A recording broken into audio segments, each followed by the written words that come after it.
नमस्कार दोस्तों, स्वागत है आपका हमारे YouTube चैनल GSYBS में। दोस्तों, आज हम बात करेंगे केंद्र सरकार की प्रमुख योजनाएं जिनसे परीक्षाओं में प्रश्न पूछे जाएंगे। जो आपकी आने वाली परीक्षा CBT 2, ग्रुप डी और यूपी लेखपाल में इनसे प्रश्न 1 से 2 जरूर आएंगे।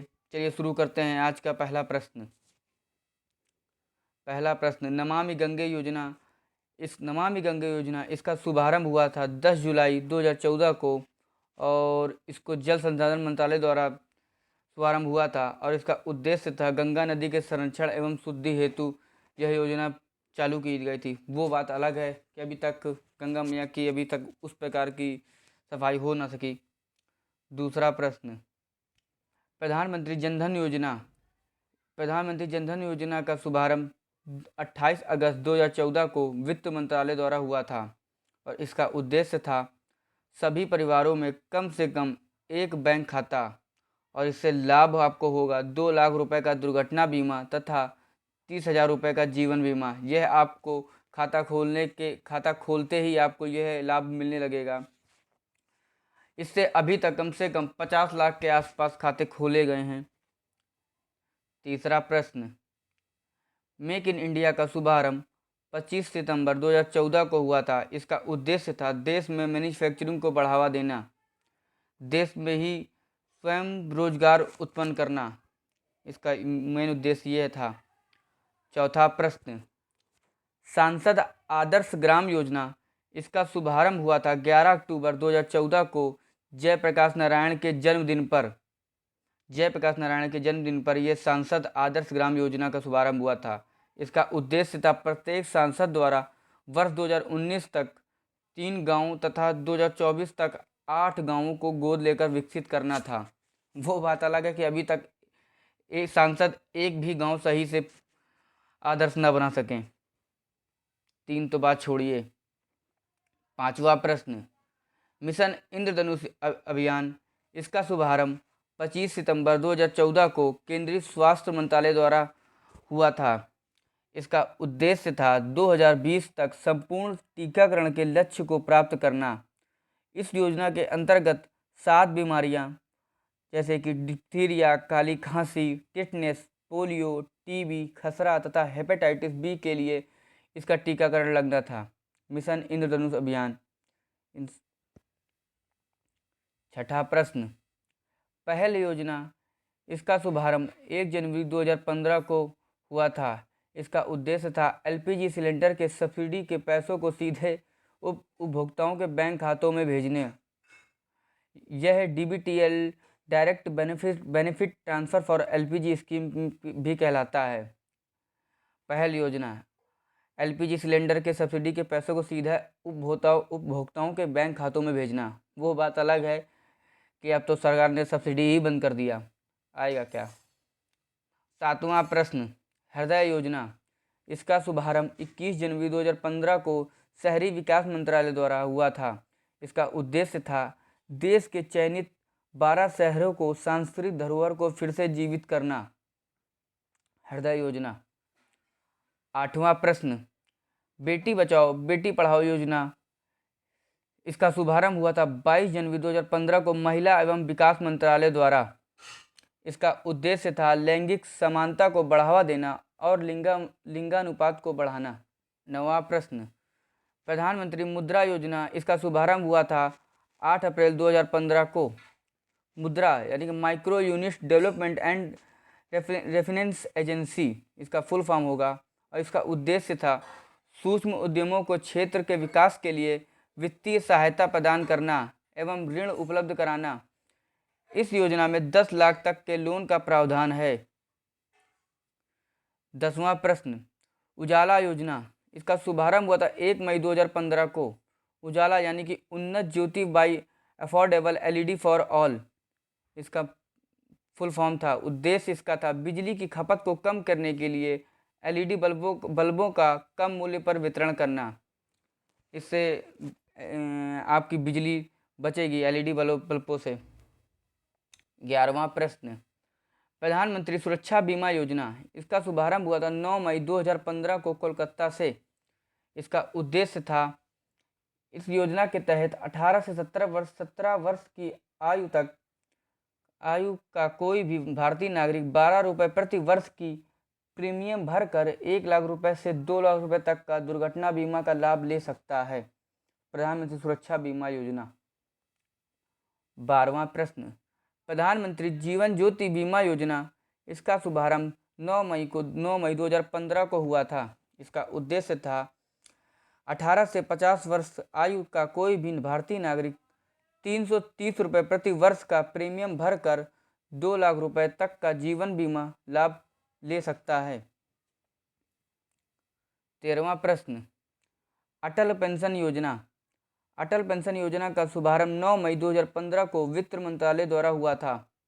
इसका उद्देश्य था 18 से 40 वर्ष की आयु वर्ग का कोई भी व्यक्ति अपने द्वारा बैंक में जमा किए गए रुपए के आधार पर 1000 से 5000 रुपये तक का पेंशन प्राप्त कर सकता है।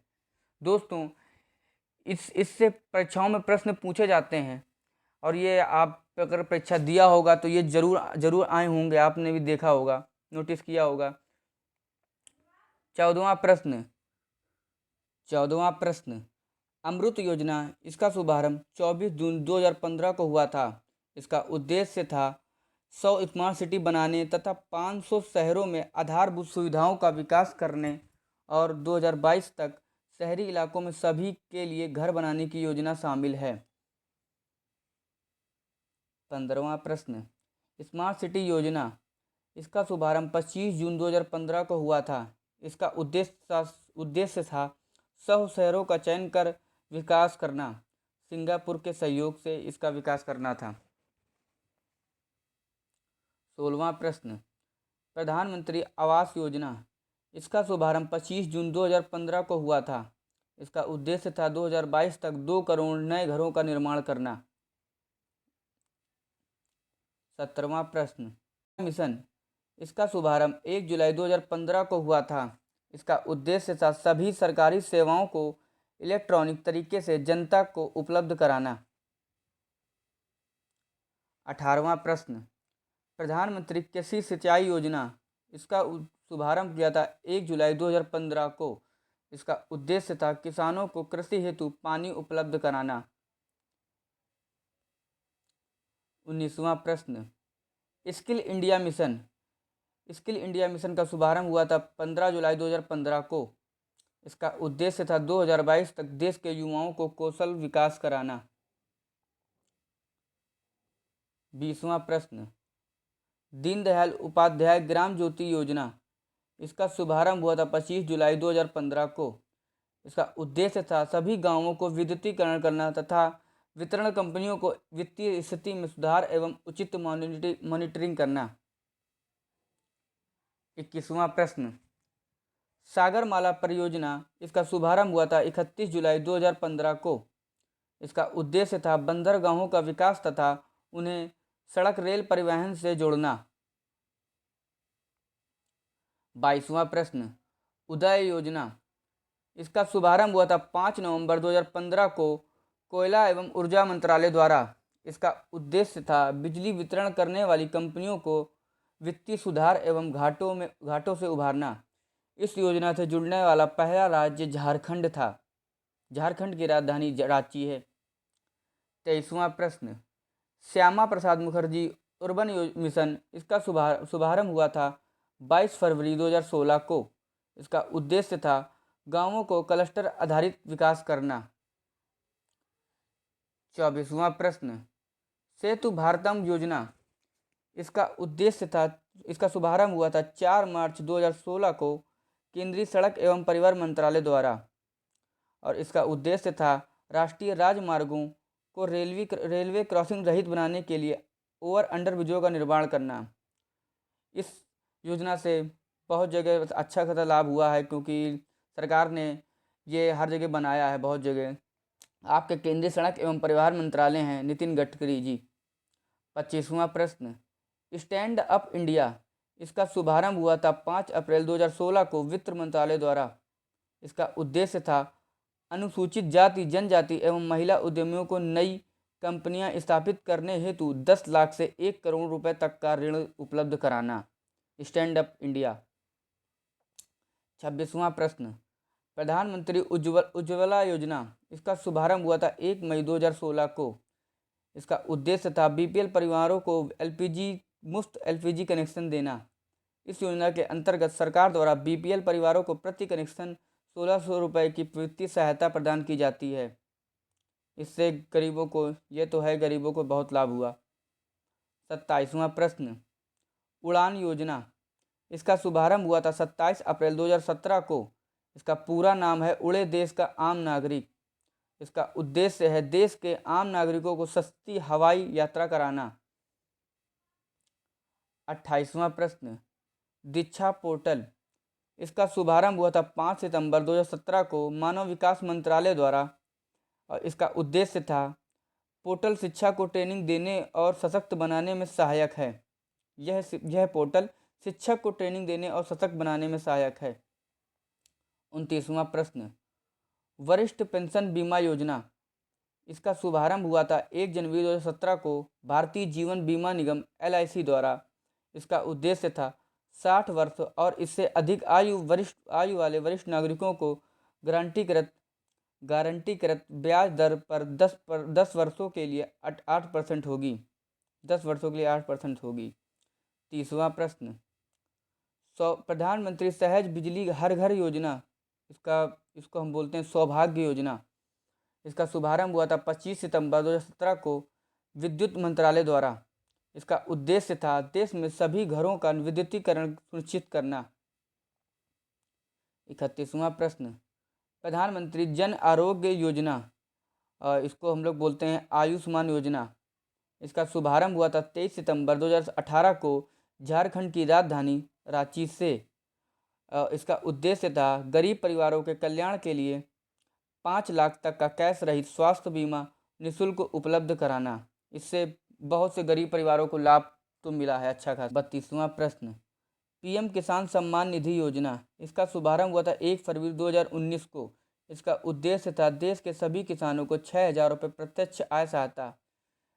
इस योजना को 6000 रुपये प्रत्यक्ष आय सहायता देना था। इससे हर 4 महीने में 2 हज़ार रुपये किसानों को इससे मिलता है। 33वां प्रश्न, प्रधानमंत्री श्रम योगी मानधन योजना, इसका शुभारंभ हुआ था 15 फरवरी 2019 को। इस योजना के पात्र हैं 18 से 40 वर्ष के असंगठित क्षेत्र के श्रमिक जिनकी मासिक आय 15,000 रुपये या इससे कम है। और इसका लाभ है 60 वर्ष की आयु होने पर 3,000 रुपये की मासिक पेंशन मिलेगी। इसका मतलब है आप 18 से 40 वर्ष तक व जितने भी युवा हैं वो 15,000 रुपये या उससे कम की आय है तो वो उनको 60 वर्ष की आयु पर 3,000 रुपये की मासिक पेंशन योजना मिलेगी। 34वां प्रश्न, प्रधानमंत्री मत्स्य संपदा योजना, इसका शुभारंभ हुआ 10 सितंबर 2020 को प्रधानमंत्री नरेंद्र मोदी द्वारा। इसका उद्देश्य है, यह योजना भारत में मत्स्य पालन के सतत विकास पर केंद्रित है। अगर आपको वीडियो अच्छी लगे इसको ज़्यादा से ज़्यादा शेयर करें और लाइक करें, कमेंट ज़रूर करें। इससे आप अपना फीडबैक दे सकते हैं कि आपको अच्छा लगे या ना लगे। अगर आपको वीडियो अच्छी लगे हो तो ज़्यादा से ज़्यादा कमेंट करें और ज़्यादा लोगों को शेयर करें। धन्यवाद। जय हिंद। PDF की लिंक आपको डिस्क्रिप्शन में मिल जाएगी। धन्यवाद। जय हिंद, जय भारत।